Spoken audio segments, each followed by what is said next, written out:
इथं बसलेल्या प्रत्येक छव्यानं त्या छव्याचा आदर्श या कलियुगामध्ये घेतला पाहिजे। त्या छव्याच्या विचारानं जगण्याचा प्रयत्न करा, कारण स्वतःच्या विचारानं जगाल तर माती व्हाल।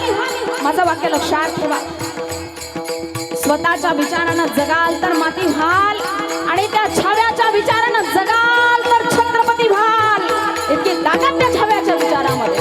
म्हणून या कलियुगामध्ये जगत असताना माझं एकच वाक्य लक्षात ठेवा, घासल्याशिवाय धार नाही तलवारीच्या पाठीला, घासल्याशिवाय धार नाही तलवारीच्या पाठीला, शिवचरित्राशिवाय शंभू चरित्राशिवाय आणि संत विचाराशिवाय पर्याय नाही या महाराष्ट्राच्या मातीला, पर्याय नाही।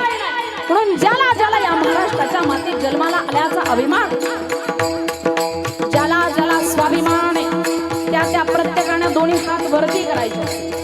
इथं बसलेला प्रत्येकानं आणि जोरात